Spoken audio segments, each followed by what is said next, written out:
The first dinner at Ashmore since the Earl's return was the kind of occasion that required every candle in the house to be lit, and every piece of silver to be polished, and every occupant of the estate to sit at their assigned place with their assigned expression fixed and their hands arranged with appropriate decorum.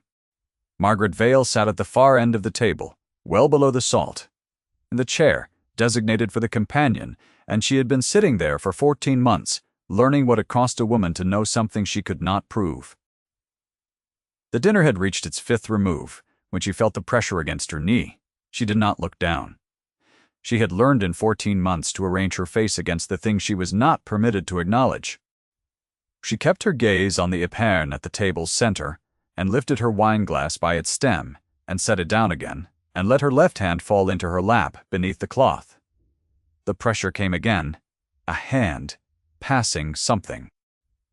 The hand belonged to Mrs. Pitney, who sat beside her only because the housekeeper had been permitted to dine with the household this evening by some ancient Ashmore custom the dowager had not thought to rescind. The thing being passed was small. It was wrapped in a linen handkerchief, not quite large enough to contain it. Margaret closed her fingers around it. She felt through the linen, the unmistakable curve of metal. 2 separate circles. One of them had a small raised setting, and she knew the shape of it the way one knows the shape of an old scar, by the particular way it pressed back, the garnet ring.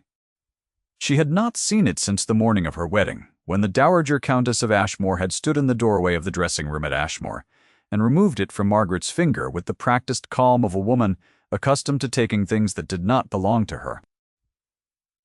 Margaret did not move. Across the table, Edward Haverley was speaking about the prospects for the shooting season, and beside him sat Cecily, his wife of 14 months, who was 19 and wore Ashmore diamonds and had not chosen this any more than Margaret had, except that Cecily had been chosen in Margaret's place. At the head of the table, Julian Ashmore, Earl of Ashmore, was watching Margaret. She knew he was watching. She had known it all evening. She had not yet worked out what kind of watching it was. She closed her fist more tightly around the 2 rings, and breathed with great care, and said nothing at all. The evening she was supposed to have been married had been a Tuesday in early October, 14 months ago, when the leaves in the parkland were the color of old copper, and a light rain had been falling since before dawn. Margaret had been 23 and the daughter of a clergyman who had died the previous winter, leaving her his library, his small debts, and the specific kind of clarity that descends upon a woman who understands her situation without sentimentality. The engagement had been arranged 6 weeks before her father's death, when Edward had seemed like the kind of careless, affectionate man who would prove more manageable than he first appeared. The betrothal ring had been placed on her finger at a small ceremony, witnessed by her father's solicitor and 2 members of the Haverley family. It was a garnet set in gold, with a small inscription inside the band that Edward had ordered, and then forgotten about. She had not forgotten about it. When the dowager had come to her dressing room that Tuesday morning, Margaret had understood within 30 seconds what was happening, and within 3 minutes had understood she could not prevent it. Lady Dorothea Ashmore was a woman who had spent 40 years learning which lever moved which person, and the lever she applied to Margaret was simple. The betrothal contract was in the dowager's keeping. There were no independent witnesses present, and the alternative to silence was immediate removal from Ashmore, with nothing, no reference, no shelter, and no means of contesting a document held by a woman whose social consequence dwarfed anything Margaret could produce in opposition. The dowager had taken the garnet ring from her finger, and informed her that she would remain at Ashmore in the capacity of companion to the dowager herself, at a modest salary, indefinitely. Her silence was the price. Her continued presence was the proof that she had paid it. What the dowager had not known was that Margaret had read law. Not professionally.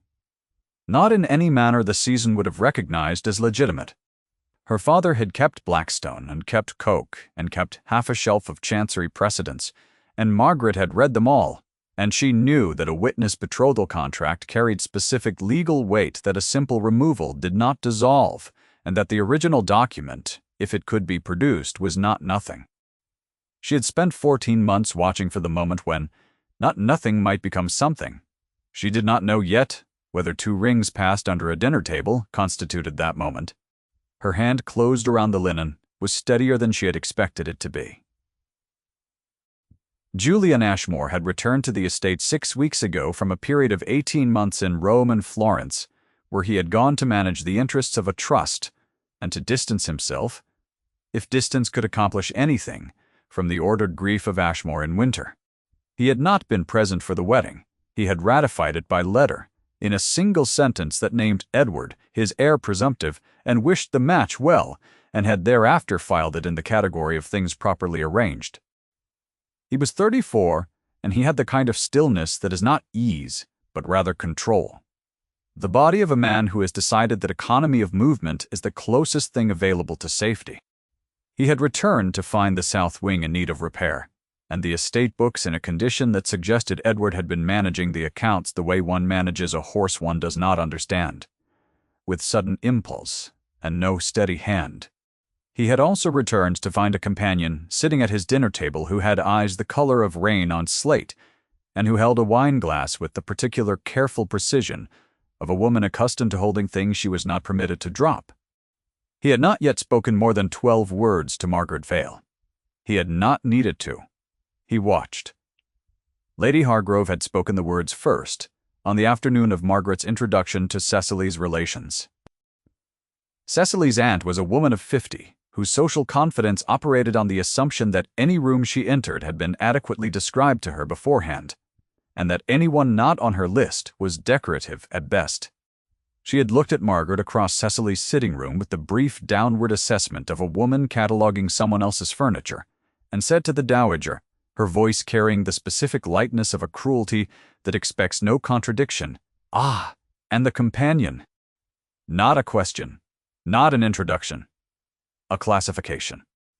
The dowager had said smoothly, "Miss Vale has been invaluable," and the word invaluable landed with the precision the dowager intended, which was that she was useful, and therefore her existence was acknowledged. Margaret had said Lady Hargrove, and inclined her head, and said nothing further, and the word companion had settled over her like a garment she had not chosen. She had lived inside that garment for 14 months. She knew its weight. The library at dawn was the hour no one wanted it, which was why Margaret had it. She had been doing the estate accounts since the 2nd week after Julian's return, when she had found Edward's ledger left open on the library desk and had, out of the specific compulsion of someone who cannot bear a column that does not balance, corrected 3 errors in pencil before she caught herself. She had not removed the pencil marks. She had returned the following morning before the household rose and completed the quarter's reconciliation, and the morning after that she had begun working through the arrears. It was not her place. She knew it was not her place. She did it anyway, because the alternative was to watch him spend down an estate she knew better than he did. And something in her, the same thing that had kept her upright through 14 months of the dowager's particular hospitality, refused to permit it.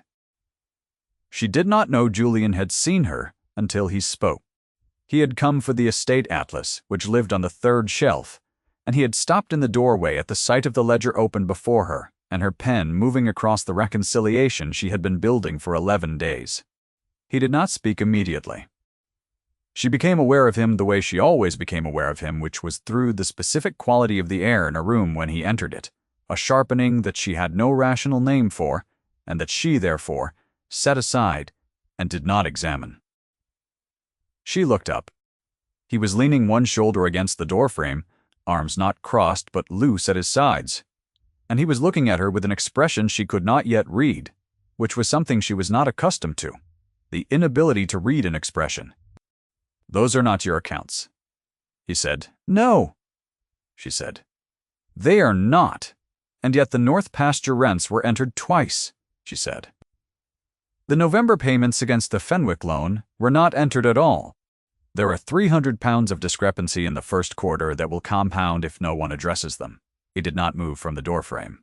"How long have you been correcting them?" She set down her pen. 11 days.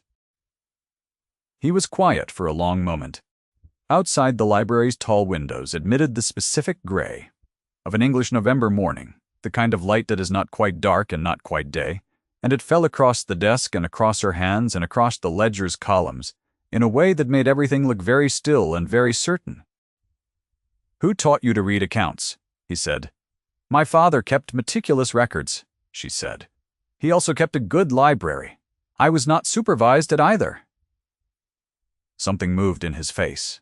Not amusement, or not only amusement. Something quieter and less expected. "Continue," he said, and took the atlas from the third shelf and left.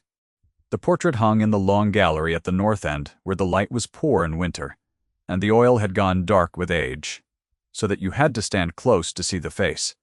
Margaret had passed it 100 times. She had not known for the first 8 months whose face it was. Mrs. Pitney had told her, in the careful way the housekeeper had of giving information she thought Margaret needed, without saying directly that she thought so. The first countess, Eleanor. She had been 22 when she died, and the painter had caught her at 20, in a green silk dress, with a quality of attention in her expression that made it seem she had just heard something she was trying very carefully to remember. Julian passed the portrait every evening.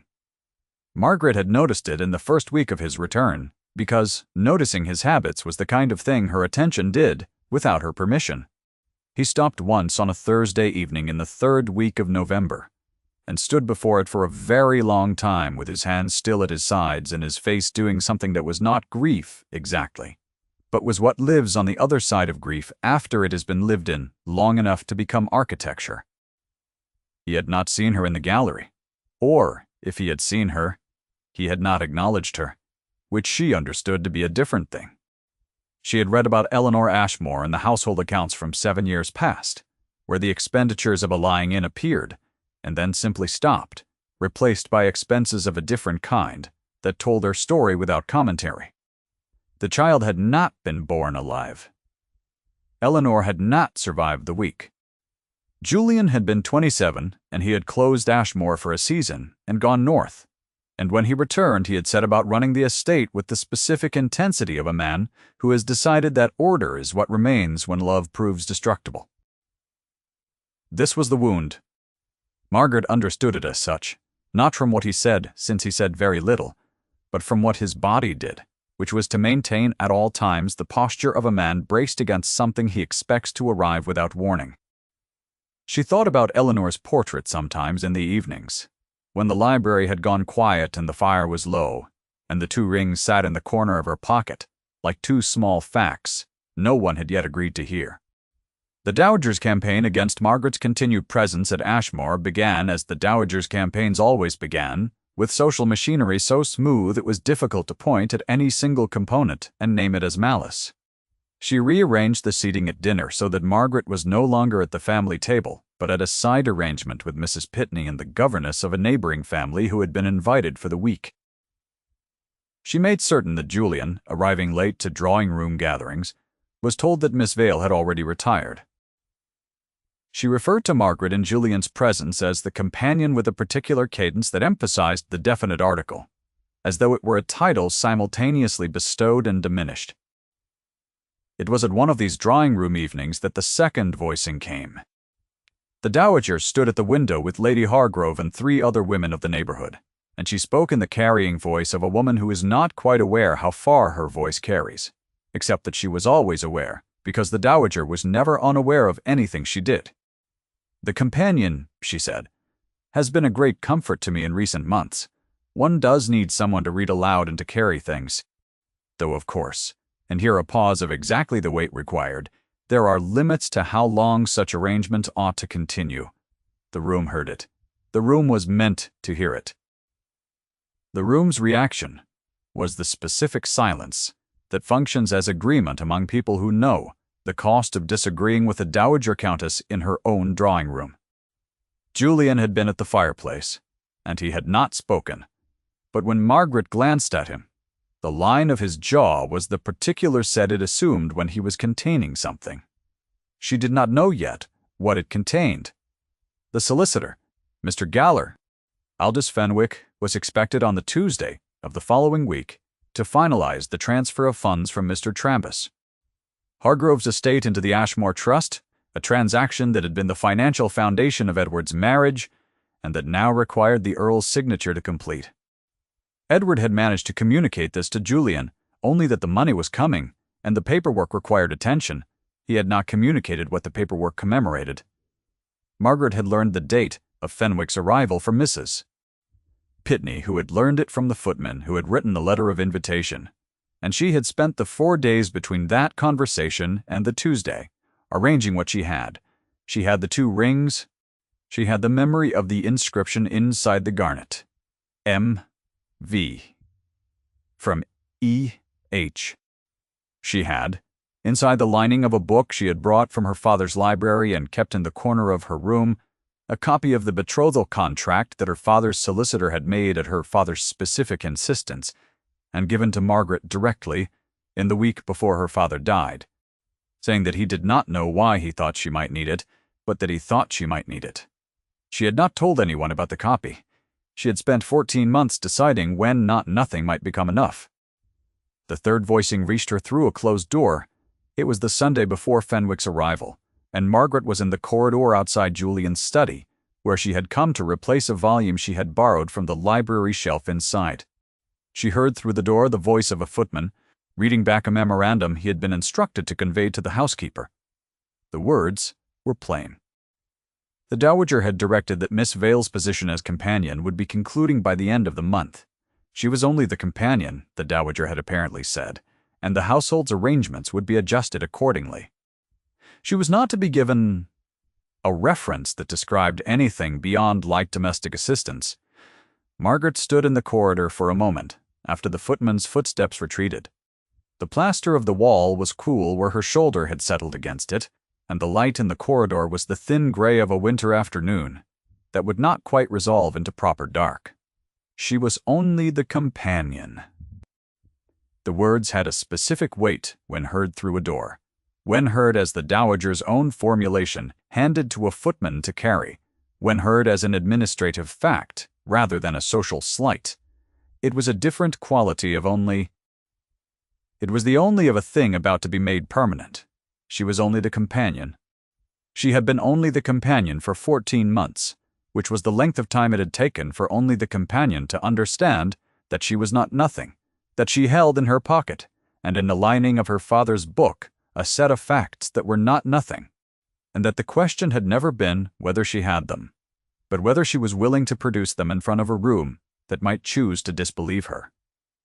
Anyway, she heard from behind the study door a single sound. Something set down hard on a wooden surface. She moved down the corridor. She did not hurry.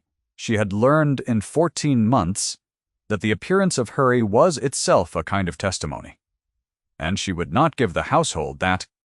She pressed one hand briefly against the wall at the corridor's turn where the stone was cold even through her glove, and she breathed very carefully, and then she continued, her steps even, and deliberate, as though she were going somewhere she had already decided to go. She did not know then that Julian had heard the footman's words before she had. She did not know that he had stood inside his study with his hand flat on the desk and had remained in that posture for some time, looking at nothing in particular while something he had not allowed himself to name arranged itself into a shape he could no longer dismiss. He had been watching her for 6 weeks. He had watched her in the library and at the dinner table and in the long gallery and at the edges of drawing rooms, and what he had been watching was the specific quality of a woman who is maintaining herself against a sustained pressure by force of will alone, the way a thin wall maintains itself against a river by being precisely and entirely exactly what it is. He had watched Edward with her, the particular way Edward looked away from her, and the particular way the Dowager spoke about her, and he had found that he could no longer file these observations in the category of things properly arranged. He had asked Edward directly on the Saturday evening what the nature of his prior arrangement with Miss Vale had been. Edward had given him an answer that had too many words and not enough specificity, the answer of a man constructing rather than recalling. And Julian had let the silence after it expand until it became uncomfortable, and then he had said nothing further. On the Tuesday morning when Mr. Fenwick arrived, The household assembled in the dining room for the formal signing, which was the occasion the dowager had arranged with the particular fullness of a woman who believes the ceremonial confirmation of what she has arranged is the same as its legitimacy. Edward sat at the head of the table. Cecily sat beside him. The dowager occupied her customary chair, with the fan held at the measured height she maintained in rooms where she expected to be attended to. Lady Hargrove was present. Several members of the extended family who had reasons to be interested in the transfer of funds occupied the remaining chairs. Margaret had not been invited to the signing. She had come anyway, and taken the chair at the foot of the table, and no one had said she could not, because the companion was beneath the notice of a room arranging itself around a financial transaction of consequence. Julian, at the far end of the table, looked at her for a moment when she entered. His face told her nothing, and then he looked away. Mr. Fenwick produced the documents and set them before Julian with the brisk certainty of a man who expects signatures and does not expect difficulties. He named the sum, he identified the parties, he began to describe the terms. Margaret reached into her pocket. The 2 rings lay in her palm, wrapped in the linen handkerchief. She set them on the table with a small sound that was not loud, but that the silence of a formal dining room amplifies into something unavoidable. Fenwick stopped. "I beg your pardon," she said. Her voice was level. She had practiced being level for 14 months. "Before these documents are signed, there is a matter of prior claim that requires the solicitor's attention," Edward said quickly. "Miss Vale." "There is a betrothal contract," she said, and she heard the room adjust around her. The specific shift of collective attention that precedes collective judgment, witnessed and executed in the autumn of the year before last, between Mr. Ray Haverley and myself, of which I am she, and which was in the legal possession of this household at the time. A different woman stood at the altar at Ashmore Church. She opened her father's book, which she had brought to the table, and which no one had remarked upon because the companion sometimes brought a book. The pages had been opened to the corner of the lining. She set the folded document before Mr. Fenwick. The room was entirely still. Fenwick unfolded the document. He read. He read again. "The rings," Margaret said. The garnet ring in the gold setting, with the inscription M.V. from E.H. on the inner band, was the betrothal ring placed on my finger at the witnessed contract ceremony. She set the garnet ring separately on the table before Fenwick. The plain wedding band was placed on another woman's finger at the altar. Both were in the Dowager Countess's keeping until 4 days ago. She looked once at Mrs. Pitney, who was standing at the sideboard, and Mrs. Pitney stood with her hands folded and said nothing. "This is absurd," the Dowager said. Her voice was the voice she reserved for situations she had decided were beneath her but could not entirely ignore. "The girl has been a companion in this house for over a year, a generous arrangement by any measure, and she now produces what she claims is a document and some trinkets. Lady Ashmore." Julian's voice was quiet. Quiet in the way that is not small, but rather the absence of everything unnecessary. The Dowager stopped. He was looking at Fenwick. "Is the document in order?" he said. Fenwick had been reading with the focused expression of a solicitor who has encountered something he will be describing to colleagues for many years. He set the document down. He picked up the garnet ring and tilted it toward the candle to read the inner inscription. He set it down beside the plain band. "The betrothal contract is properly executed," Fenwick said. "Witnessed by 2 parties whose names I can verify. The inscription on the ring corresponds to the parties named. If this is indeed the woman named in the contract," he looked at Margaret, "then the prior claim exists. Whether the subsequent ceremony can be held valid under these circumstances is a matter of some complexity, but the contract's existence is not in question." Edward made a sound. It was not a word. Cecily was looking at the rings.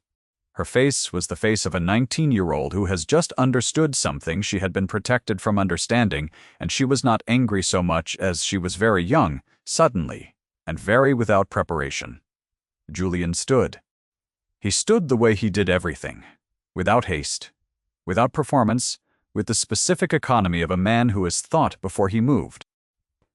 He walked from his end of the table to the foot of it, which was the length of the room.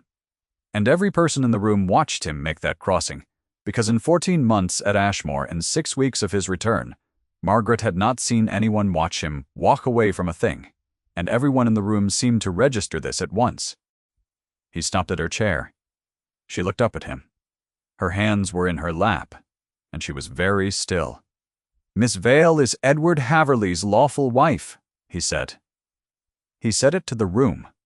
He said it to Fenwick, and to the Dowager, and to the extended family arranged around the table who would carry the words out of the room when they left it, and to Edward, who had gone the color of old plaster, and to Cecily, who deserved to hear it clearly. He said it with the cadence of a man making a public record. The Dowager said, "Julian." He looked at her. She did not finish the sentence. The room was very quiet. Fenwick cleared his throat with the professional delicacy of a solicitor who understands his function. "There are legal proceedings," he said. "That will need to be initiated. I would recommend an immediate consultation with a specialist in ecclesiastical law, given the ceremony's location and the parties involved. These things are not without precedent, though they are rare. The contracted prior claim, if upheld." And he stopped because Julian had raised one hand, not sharply, barely at all. The gesture of a man who has heard enough to know what comes next and does not need it enumerated. "Arrange it," Julian said. The funds transfer was not signed that day. "Mr. Parr." Fenwick remained for 2 further hours, taking down the relevant particulars in his practiced hand while the household arranged itself around what had happened with the particular stunned efficiency of people who have witnessed something they did not anticipate and are not yet certain how to describe. The Dowager retired to her rooms before Fenwick had finished, which was itself a statement of a kind, the first retreat Margaret had observed her make in 14 months. Edward did not speak to Margaret. He looked at her once, at the door, the look of a man who would like to explain himself and knows he cannot, and then he left. Cecily paused beside Margaret's chair and said very quietly, "She said it as a fact, not a defense. I want you to know that I did not know." "I know," Margaret said. "I know you did not." Cecily nodded. Something in her posture relaxed, very slightly, as though a small weight had been redistributed. She left the room. The legal proceedings took the better part of 2 months, and they were not simple, and there were days during those 2 months when Margaret sat in the library at the estate books and felt the specific hollow tiredness of a woman who has spent a very long effort on something she is not yet certain will resolve. The ecclesiastical court was exact and slow and thorough. Fenwick was excellent. The witnesses her father's solicitor had retained were still alive and still in possession of the relevant facts. The church record, when examined, contained an anomaly in the signature that a careful reading, directed by the information Fenwick provided, could not explain away. Julian did not press her during those months. He did not make her situation easy, either, because ease was not a thing he did naturally, but he told Fenwick she was to be extended every courtesy, and he dismissed the directive about her position that had been issued by the Dowager, and he had the housekeeper move her from the companion's room to a proper guest room on the family corridor. And he said nothing about any of it, which was the way he did everything. He came to the library on a February morning, when the snow was falling outside the tall windows, and the fire had been built up against the cold, and he stood in the doorway, as he had in November, the same doorway, the same quality of attention, and she was at the same desk. "The court has confirmed it," he said. "Fenwick had a message this morning." She put her pen down. "The marriage is void," he said, "on grounds of prior contract, fraudulent ceremony, and misrepresentation of the parties. Edward will contest nothing. His counsel has advised him that contesting would compound the situation, and Edward has for once accepted advice. She had known it would come. She had prepared herself for it. She had spent 2 months telling herself she was prepared, and now that it was here, she found that preparation had not succeeded in fully inhabiting the space the actual fact required. She looked at her hands on the desk. "What will you do?" he said. "I do not know," she said. I have been the companion so long that I am not certain what else I know how to be. He crossed the room. She had not expected it. She had prepared herself for a dozen versions of this conversation, in the long months before Fenwick's message arrived, and in none of them had Julian moved first. She had expected to speak first, or to receive instruction first, to be told what would happen next in the orderly manner of a man who managed things by sequencing them. She had not prepared herself for him to cross the room without any evident compulsion except his own. He did not do it in 3 strides, not this time, not the ceremonial crossing of the dining room. He did it slowly, which was somehow worse, which was somehow more. The specific weight of a man who has considered every step and is taking them anyway. He stopped at the corner of the desk and he looked at her for a moment with the expression she had spent 6 weeks and 2 months learning to read. The expression that was not grief, and not order, and not distance, but something that lived beneath all of those things, and was the reason all of those things had been necessary. "I would like to ask you something," he said. She waited.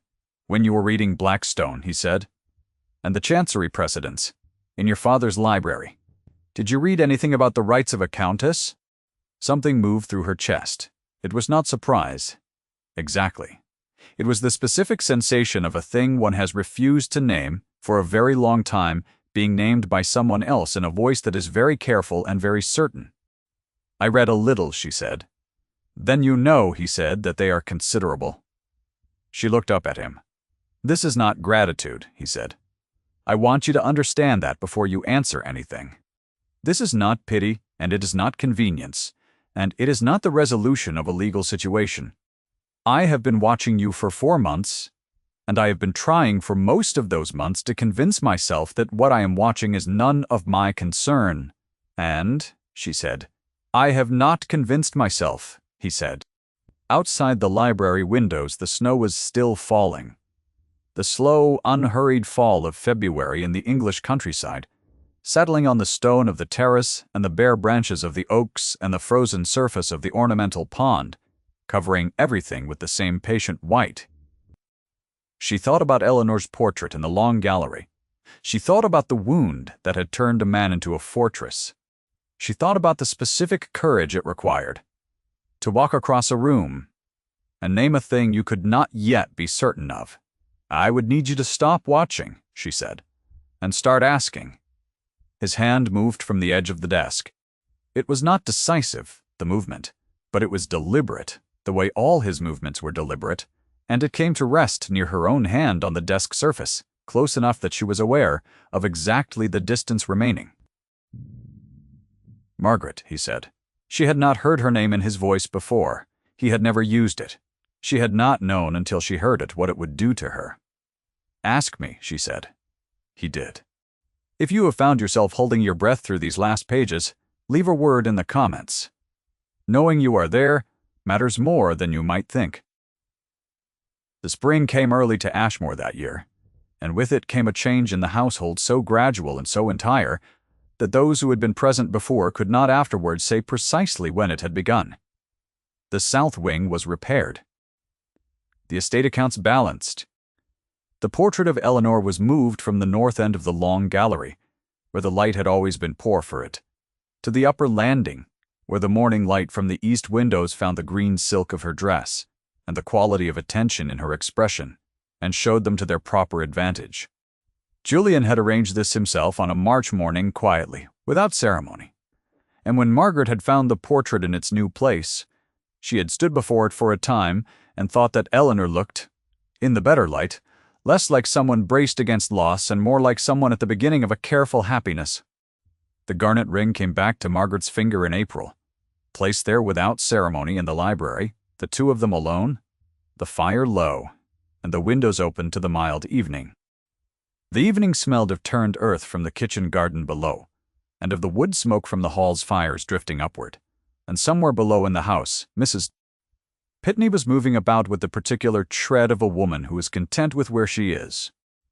He held her hand afterward, the garnet warm between his fingers, and he said nothing, which was his way, and she said nothing back, which had become her way in the specific context of his company, because she had learned that his silences were not absence but presence of a particular kind. The presence of a man who has decided to be where he is, and does not require noise to confirm it. The wedding was small, by Ashmore standards, which meant 60 people rather than 200, in the church at the edge of the estate, where the same register had once recorded a name that was not hers. Fenwick witnessed it. Mrs. Pitney wept, which she denied afterward.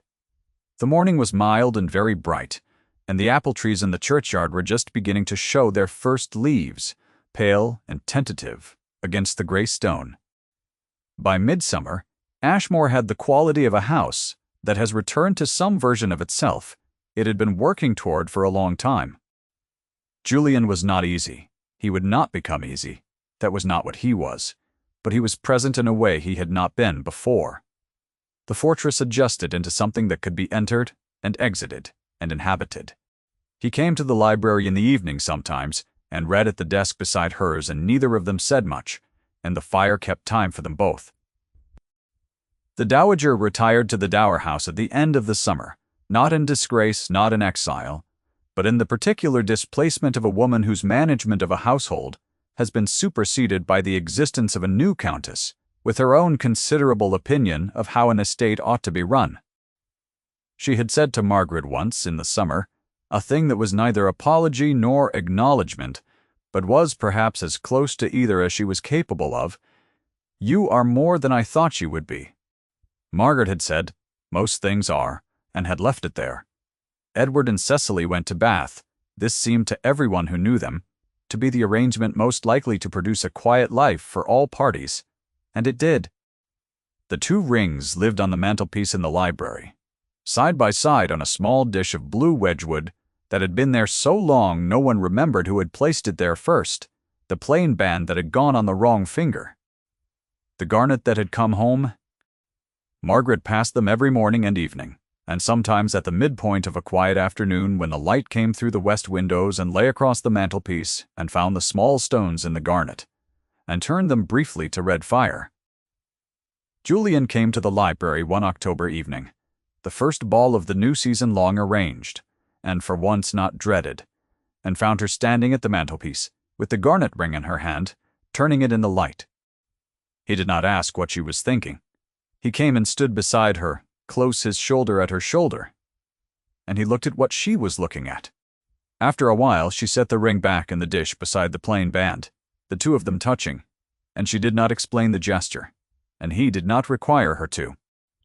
Outside the library windows, the first leaves of the park's great oaks had begun to turn, copper and amber and the deep red of old garnets, and the evening light that fell through the glass was the particular English gold that promises nothing except its own beauty, and delivers exactly that.